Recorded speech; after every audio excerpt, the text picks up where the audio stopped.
kita pada saat pandemi ini betul-betul kita diuji dari kesabaran kita, kreativitas kita juga pikiran kita Ya. seperti itu. Wah. Jadi fungsional mahasiswa agen of change. Wih, ini kata-kata yang selalu terngiang di kepalaku pada saat aku kuliah.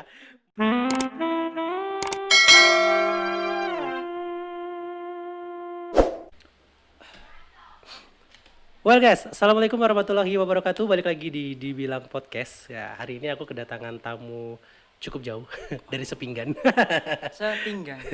Sepinggan ya, di sini ada Bang Michael. Selamat Ya. selamat apa ini? Sore Bang. Selamat sore. Ya buat kalian yang dengar hari ini kita sore pokoknya lah. Mau dengarnya pagi, malam, kita ya sore pokoknya. Iya betul, oke kayak gitu.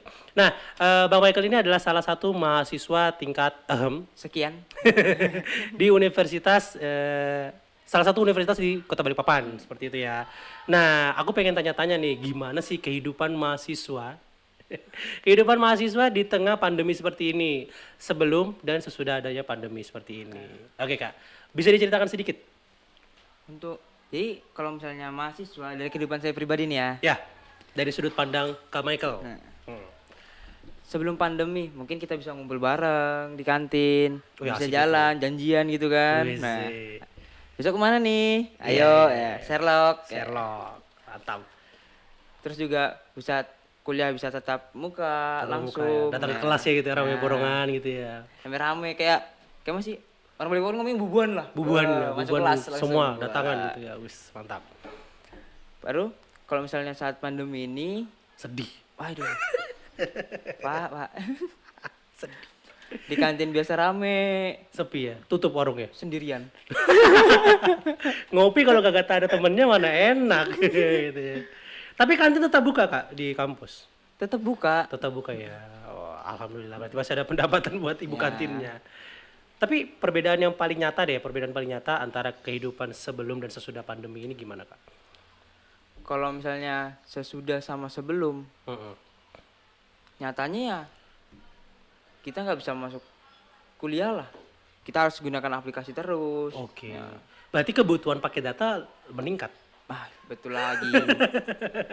Mahasiswa harusnya ada paketan mahasiswa ini karena masa-masa pandemi kayak gini nih harusnya ada provider-provider yang menyediakan paketan mahasiswa seperti itu. Harapannya. Dibutuhkan juga sama anak kos. Dibutuhkan sama anak kos. Tapi kakak sendiri ngekos atau tinggal di Tinggal Balikpapan? di sini. Oh tinggal di Balikpapan. Alhamdulillah. Salah satu keuntungannya adalah seperti Keuntungan. itu. Kasihan kalau teman-teman yang ngekos ya. Ya, kasihan yang seperti itu. ngerantau. Kasihan yang ngerantau. Nah, terus kegiatan perkuliahannya gimana kak kalau online itu? Menggunakan aplikasi. Heeh. Jadi dosen menerangkan dan tampilannya itu slide seperti PowerPoint ditampilkan juga di HP Oke. gitu.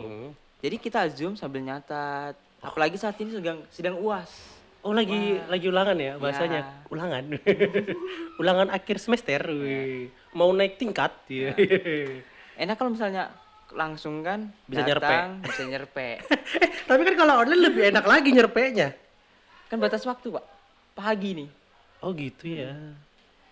Jadi ternyata Sambil memang zoom. paling enak tetap kalau offline ya. Paling enak offline. Rasa nyonteknya tuh lebih greget. Nah, kalau online kan paling cuma slide, diklik di Google, nanya, bisa langsung berjawaban, dicari. cari. Dapat. Nah, kurang greget sih. Kurang greget ya. Adrenalin kalian sebagai mahasiswa. Buat kalian yang belum jadi mahasiswa, adrenalin kalian akan diuji pada saat ujian dan kalian tidak tahu jawabannya dan kalian harus memberanikan diri untuk ngerepe. Nah. Tapi itu jangan ditiru, itu jangan ditiru. Itu biarkan kami yang sudah lulus merasakannya. Oke seperti itu. Nah, terus Kak, kakak di kampus ini jurusannya apa? Jurusannya teknik sipil. Teknik sipil, oke. Wah, keren. Teknik sipil berarti ngurusin orang sipil. Ngurusin orang sipil. Cerita orang sedikit dong capil. tentang teknik sipil. Sama tahu teman-teman ada yang pengen nih kuliah di jurusan teknik sipil juga. Nah, mungkin yang dari STM lah, itu kan tahu lah. Oh, kebanyakan dari STM ya. Nah, itu salah satu paradigma orang bahwa anak STM nggak bisa kuliah ini.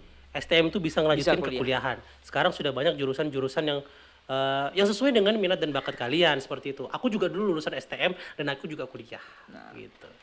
Jadi misalnya di SMK teknik bisa juga masuk. Betul. Nah, baru misalnya SMA IPA atau IPS, nggak bisa nggak mandang lah IPA IPS ini bisa ngumpul Bisa ngumpul. jurusan. Oh, keren Nah, ya. Jadi nggak ada lagi saing-saingan antara anak IPA, anak IPS, Nah. dan anak-anak STM gitu ya. jadi satu semuanya. Jadi satu semua. Jadi dari berbagai macam kalangan. Jadi kuliah itu enak kak ya sebenarnya ya. Kalau dibilang enak, enak.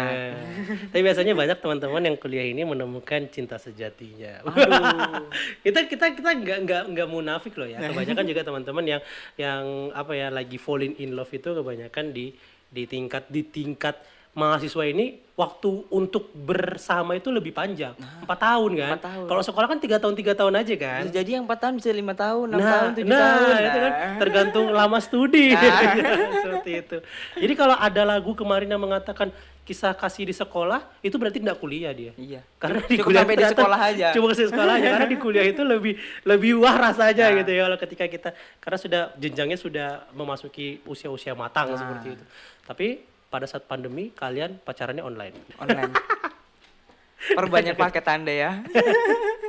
Jadi nanti pengganggu orang ketiganya bukan dari siapa-siapa, pengganggu orang ketiganya adalah Jaringan. jadi kan menjadi salah satu pengganggu hubungan pada saat ini. Awalnya kalau sudah lagi penuh-penuhnya jaringan, terus gangguan, wah udah dapat kabar ngeping panjang-panjang banyak gitu ya. yang Padahal kasihan udah masuk habis paket gitu. Yang kasihan anak kos. Ditelepon panjang, aduh paket habis. Luar biasa. Oke kak, ngomongin kuliah di semester ini, ya, kan dekat-dekat yang namanya kuliah kerja nyata. Wes. Aku mau cerita sedikit tentang kuliah kerja nyataku zaman dulu. Karena aku cukup lama. Aku kuliah kerja nyata itu tahun 2012. Sekian. Oh ya. Enggak deh, 2011. Karena aku lulus tahun 2012. Wih lama juga aku sudah lulus ya, sekarang sudah 8 tahun yang lalu aku kuliah. Jadi terlihat ya tuanya siapa. Kelihatan masih mudanya. Iya betul. Jadi aku dulu KKN itu offline, jadi aku ketemu sama orang, bersinggungan dengan orang, ngumpulin orang untuk sosialisasi, datangin dari rumah ke rumah, bikin pertemuan dengan orang, itu semua bertatap muka. Kalau sekarang online gimana Kak? Karena dari pihak universitas sendiri kan, ditanya itu online. Dari universitasnya menekankan untuk kegiatannya online semua, benar. Tapi tergantung dari kelompok KKN tersebut. Oke. Gimana caranya memanage? Mau online atau offline, gimana? Atau penyuluhan kegiatan itu offline dulu, kegiatan menggunakan aplikasinya.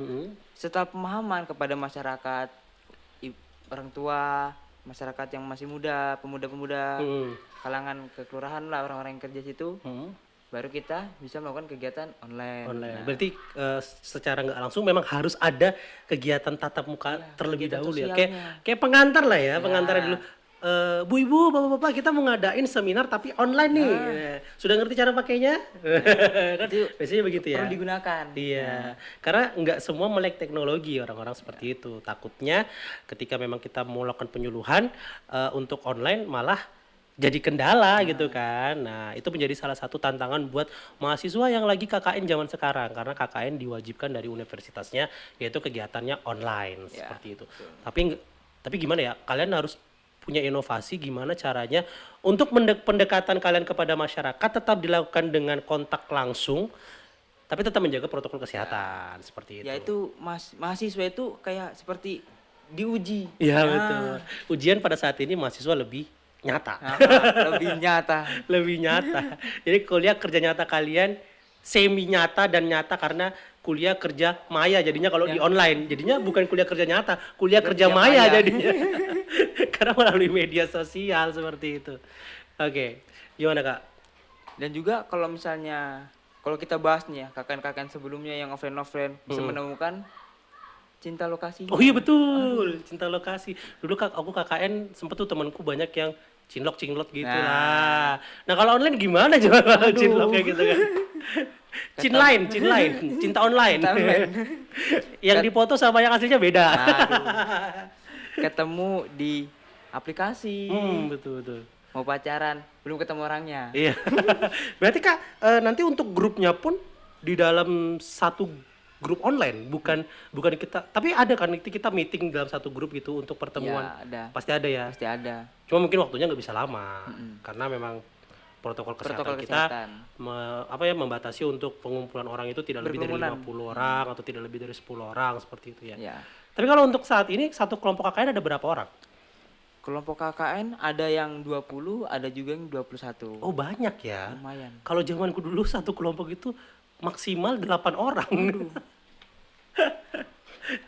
Yang 8 orang ribet apalagi 21. Itulah. Terbalik. Yang 21 orang ribet apalagi 8 orang. Nah.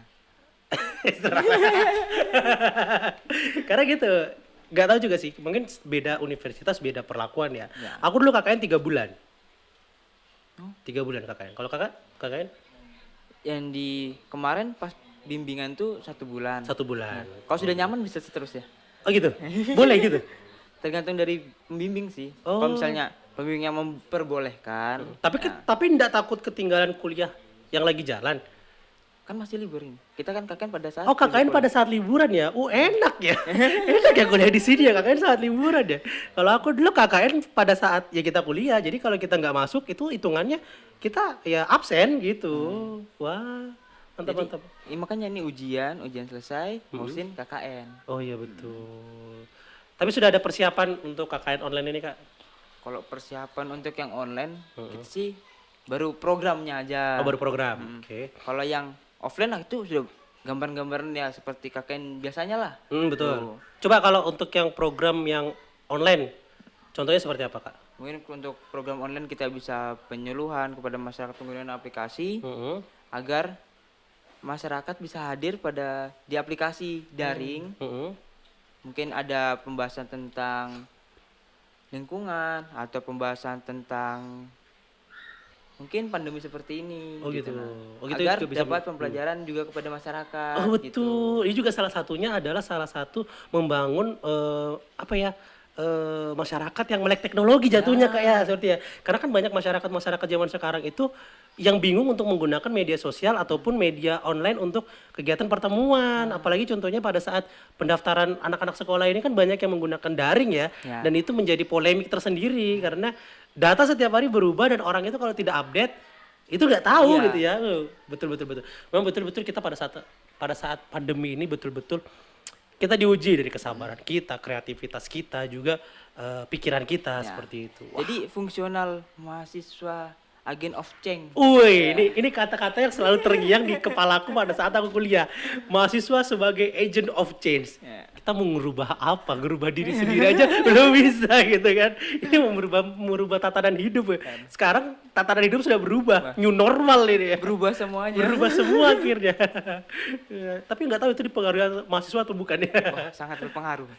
Mahasiswa harusnya sangat berpengaruh karena di sini mahasiswa adalah salah satu masyarakat terdidik yang strata pendidikannya itu di atas rata-rata lah ya kalau bisa dibilang. Jadi kalau kalian yang sebagai mahasiswa berbanggalah kalian sebagai mahasiswa karena kalian adalah orang-orang terpilih yang nantinya ketika kalian lulus kalian bisa menerapkan ilmu kalian bisa memperbaiki kehidupan sosial yang ada seperti itu.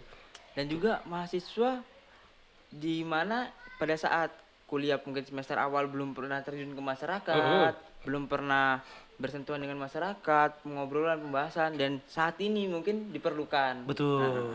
Nah, jadi ilmu-ilmu yang di kampus bisa diterapkan di jalanan, diterapkan di masyarakat seperti itu. Karena memang ya kembali lagi tadi agent of change. Jadi kalau dari kalian sebagai mahasiswa kalian bisa berubah. Contohnya aja negara kita ini banyak perubahan terjadi karena mahasiswa. Kerusuhan maksudnya reformasi di tahun 98 karena mahasiswa ya kan. Jadi semua bisa dilakukan karena mahasiswa. Maha itu besar ya kan. Siswa itu terdidik. Jadi orang-orang yang terdidik yang memiliki pemikiran yang luas dan besar. Wih, baru dapat aku quote hari ini. Dan satu lagi, ketika kalian sudah lulus dari bangku kuliah, ubah pola pikir kalian bahwa kalian pintar di kuliah belum tentu cepat dapat kerja. Kalau bisa, kalian membuka lapangan pekerjaan. Masuk kuliah saya harus bisa membuka lapangan pekerjaan. Itu lebih mulia dan itu lebih berpengaruh dan itu adalah salah satu agent of change ya. Itu yang nyata seperti itu. Karena di saat pandemi ini orang-orang butuh pekerjaan seperti itu.